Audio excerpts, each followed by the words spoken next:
कहि न सकत कछ अति गंभीरा, प्रभु प्रभाव जानत मति धीरा। लक्ष्मण जी ने जब सती जी को देखा तो सती जी न सती जी के रूप में दिखी, न सीता जी के रूप में दिखी। लक्ष्मण दिख उमा कृत वेशा, उमा अर्थात पार्वती के रूप में लक्ष्मण जी ने माता सती को देखा। तो लक्ष्मण जी समझ गए कि इन्होंने मेरी माँ सीता का कपट वेश बनाया है, इसलिए पार्वती के रूप में इनका दूसरा जन्म होगा।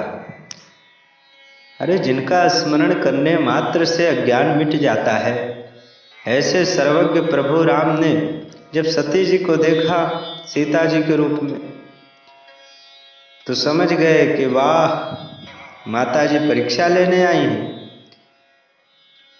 तो जब परीक्षा लेने आई हैं तो मैं भी विद्यार्थी बन के इन्हें परीक्षा दे ही देता हूँ। तो भगवान श्री राम ने दोनों हाथों को जोड़ा और जोड़ करके भगवान ने प्रणाम किया। जोर पान प्रभु कीन प्रणाम, पिता समेत लीन निज नाम। कहो बहोरी कहाँ वृष के तू, विपिन अकेले फिरहि क्यों हो तू।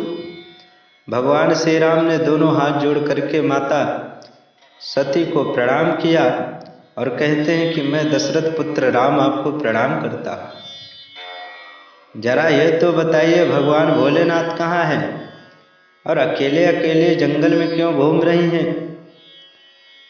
मानो भगवान श्री राम संकेत कर रहे हैं कि इस संशय के वन में विश्वास स्वरूप शिव का साथ छोड़ करके आप आई हैं, आपका कल्याण होने वाला नहीं है। देखिए, अगर जीवन में विश्वास दृढ़ है तो संशय कुछ नहीं बिगाड़ सकता। विश्वास स्वरूप शिव को छोड़ दिया आपने और संशय के वन में भटक रही। सती जी को बड़ा ही अफसोस हुआ और सती जी सोचती सोचती लौट जा रही हैं।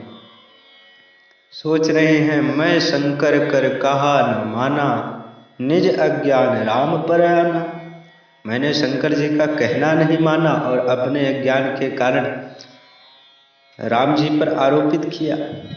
अब जाकर के मैं भगवान शिव को क्या उत्तर दूंगी। जाय उतर अब देहु काहा, उर उपजा अति दारुण दाह। बड़ा मन में कष्ट हुआ माता सती को। भगवान राम ने विचार किया कि अभी भी सती जी के मन में समर्पण नहीं आया, अभी भी मन में इनकी चिंता है कि मैं जाकर के शिव को क्या जवाब दूंगी। सती माता को अपने विराट रूप का दर्शन कराते हैं भगवान श्री राम। अब माता सती जिधर देखती है उधर भगवान का स्वरूप उनको दिखाई देता है। भगवान ने अपना यहाँ पर विराट रूप प्रकट कर दिया है। जहाँ चितवहि तह प्रभु आसीना, सेवहि शुद्ध सिद्ध मुनीश प्रवीणा। जिधर देखते हैं उधर प्रभु आसीन हैं, सिद्ध मुनीन्द्र योगींद्र सब इनकी सेवा कर रहे हैं। दसों दिशाओं में राम दिखाई पड़ रहे हैं। सती मैया ने अपने नेत्र बंद करके रास्ते में ही बैठ गई, मानो यह प्रार्थना कर रही हैं कि हे प्रभु, मन बुद्धि द्वारा आपको जाना नहीं जा सकता। ब्रह्म अतर्क बुद्धि मन भागी। ब्रह्म तो मन बुद्धि से परे है। भगवान के सुंदर स्वभाव को याद करते हुए भोलेनाथ के पास लौट रही। माता सती भगवान भोलेनाथ के पास पहुंची। गई समीप महेश तब हंस पूछी कुशलात, लेनि परीक्षा कवन विधि कहूँ सत्य सब बात। माता सती भगवान भोलेनाथ के पास गई तो भगवान भोलेनाथ हंस करके उनका कुशल पूछते हैं कि हे देवी, किस प्रकार से आपने परीक्षा ली, सत्य सत्य बताना। सती जी भगवान के प्रभाव को याद करके झूठ बोल देती है। कछु न परीक्षा लीन गोसाई, कीन प्रणाम तुम्हारे ही नाई।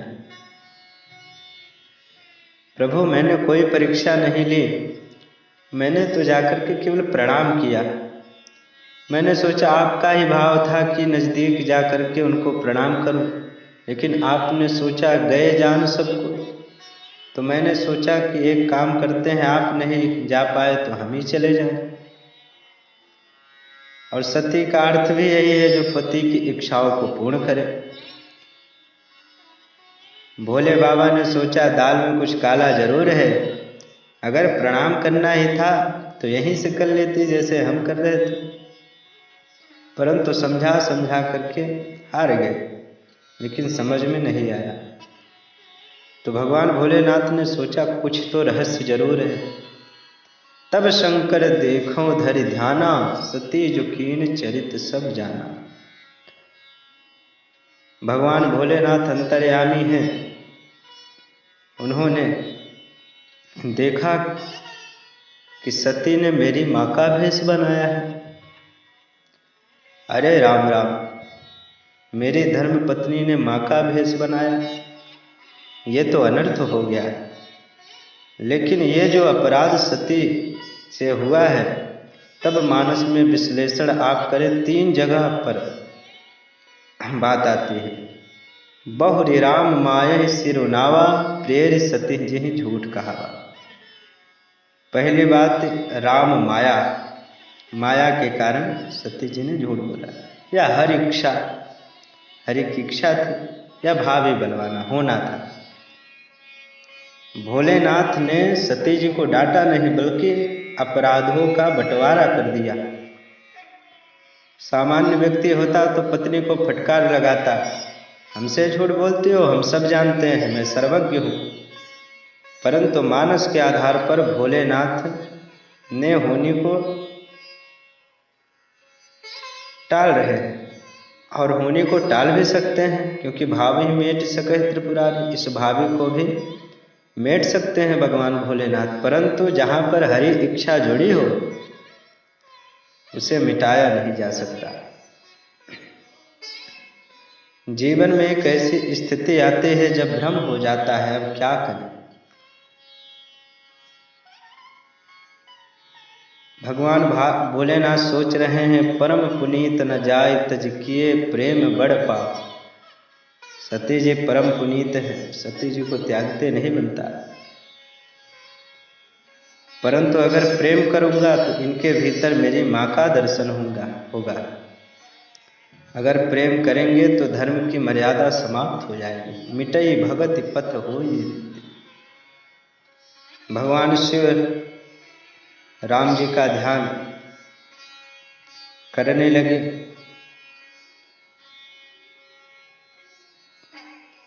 सुमिरत राम हृदय श्यावा। जैसे भगवान राम का स्मरण किया, भगवान राम उनके हृदय में आकर के विराजमान हो गए। सती जी उस देह का त्याग कर दिया। देखिए, सती जी का त्याग नहीं किया, सती जी के उस देह का त्याग किया भगवान भोलेनाथ ने। भगवान भोलेनाथ कहते हैं कि एहि तन सती ही भेंट मोहि नाही, शिव संकल्प कीन मन माही। भगवान शिव ने संकल्प कर लिया कि इस तन से सती जी से भेंट होने वाले नहीं है। सती जी का परित्याग कर दिया।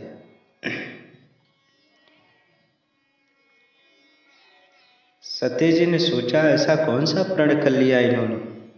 कीन कवन पन कहूँ कृपाला, सत्य धाम प्रभु दीन दयाल। आप हमें बताएं कि आपने कौन सा प्रण किया है। यद्यप सती जी ने बहुत प्रकार से पूछा, तदपि न कहूँ त्रिपुर आराती। भगवान भोलेनाथ ने कुछ नहीं कहा, बार बार पूछ रहे, आप सत्य के धाम हैं।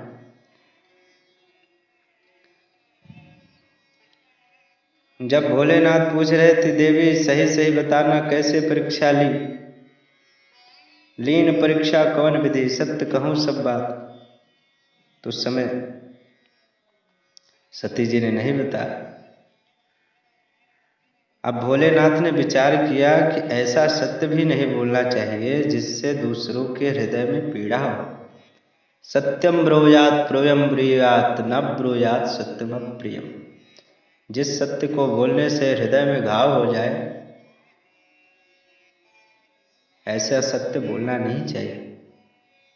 कुछ लोग कहते हैं हम सत्य ही बोलते हैं, अब आपको बुरा लगे चाहे अच्छा लगे, भोलेनाथ कहते हैं कि ऐसा इतना सत्य बोले वह घाव लगे, ये सही नहीं है। हृदय में कष्ट होगा तो भोलेनाथ ने कुछ नहीं कहा। और वर्णत पंथ विविध इतिहासा, विश्वनाथ पहुँचे कैलासा। भगवान बड़ी सुंदर कथा सुनाते हुए सती जी को लेकर कैलाश पर्वत पर चले गए। अब भोलेनाथ ने समाधि लगा ली। गोस्वामी जी लिखते हैं, जलु पे सरिस बिहार, देखहु प्रेत के रेत भले, बिलग होए रस जाय, कपट खटाए परत पुण्य। गोस्वामी जी कहते हैं कि जल और दूध की कितनी प्रगाढ़ मित्रता होती है। पानी का कोई भाव नहीं होता, लेकिन दूध के साथ मिला दें तो दूध का भी भाव बन जाता है, दूध के भाव बन जाता है। दूध अगर 50 रुपए का है तो पानी मिला दे तो दूध के समान हो जाता है। दूध पानी मिश्रित आग में रख दे और नीचे से आग लगा दे, चूल्हे में रख दो नीचे से आग लगा दे। अब पानी सोचता है कि मेरा कोई मूल्य नहीं था, मित्र दूध मूल्यवान बना दिया, मेरा भी उत्तरदायित्व तो बनता है कि मित्र को आँच न आने दो।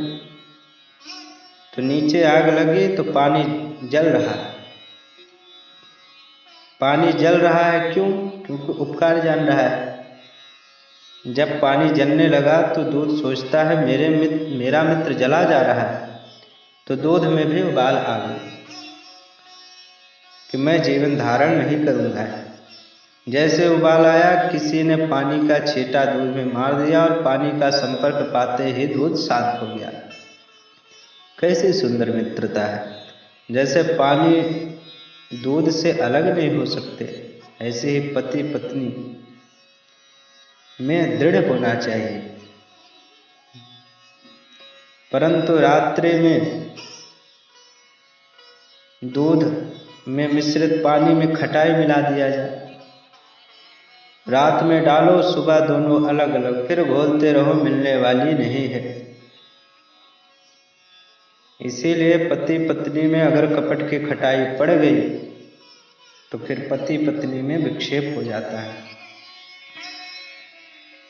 इसलिए पति पत्नी में कपट व्यवहार नहीं करना चाहिए, सत्य बोलना चाहिए। भोलेनाथ ने सोचा बैठा रहूंगा तो कष्ट होगा, इसलिए समाधि लगा ली। 87 वर्ष बीत गए। बीते संवत सहत 87, तजे समाधि संभो विनाश। सती मैया पश्चाताप की अग्नि में जल रही हैं। शिव जी का ध्यान छूटा तो राम नाम का सुमिरन करने लगी। 87,000 वर्ष की समाधि खुली, राम नाम शिव सुमिरन लागे। आज भगवान भोलेनाथ ने सती मैया को सन्मुख आसन दिया और उसी समय भोलेनाथ को अपमानित करने के लिए दक्ष ने यज्ञ किया। दक्ष ने सबको बुलाया परंतु भगवान शिव को नहीं बुलाया। अब सभी देवता विमान सजा कर ऊपर आकाश की ओर जा रहे हैं और कैलाश के ऊपर से ही जा रहे हैं। सती जी ने पूछा, भोलेनाथ ये सब कहाँ जा रहे हैं? तो भोलेनाथ ने कहा है तुम्हारे पिताजी के यहाँ जा रहे हैं, उन्होंने बहुत बड़ा यज्ञ किया है, ये सब अपना भाग लेने के लिए जा रहे हैं। सती जी ने कहा, महाराज आपके ससुर जी यज्ञ कर रहे और आपको चलना चाहिए।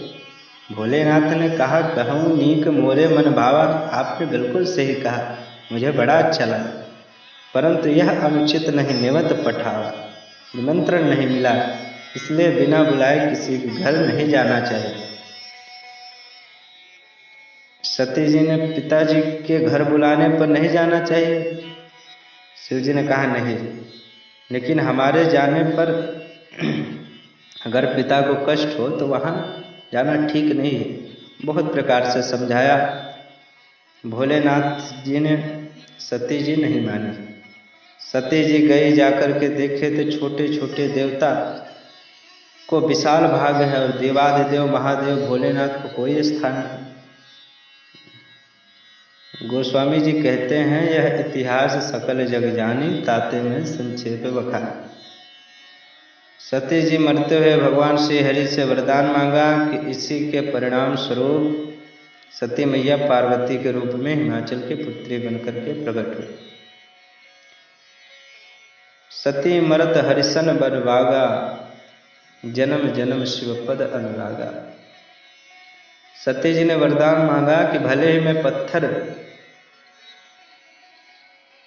के यहाँ मेरा जन्म दे देना, लेकिन इस चतुर पिता के यहाँ मेरा जन्म कभी मत होने देना, क्योंकि पत्थर दृढ़ संकल्प तो रहेगा। वर्ण उत्सम्भु न तरहं कुमारी। हिमाचल जी के यहाँ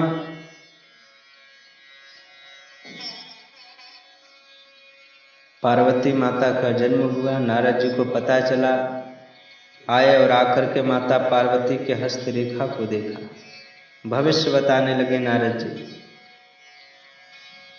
नारद जी ने कहा, सभी लक्षणों से संपन्न इनका नाम स्मरण करने से माताएं पातिव्रत धर्म का पालन करेंगी। 2-4 अवगुण हैं, परंतु इनमें नहीं, इनके पति में है। अगुण अमान मातु पितुहीना, उदासीन सब संशय छीना। और इनमें कोई अवगुण नहीं है। बहुत बड़ी कमी बता दी। एक कन्या को अगर ऐसा पति मिल जाएगा, अगुण हो, अमान हो, माता पिता से हीन हो, उदासीन हो, तो कौन स्त्री विवाह करना चाहेगी महाराज? कैसे जीवन यापन होगा? आपने लाख सद्गुण गिनाए, परंतु 2-4 अवगुण भारी पड़ रहा है मेरी कन्या के लिए। कैसे विवाह होगा?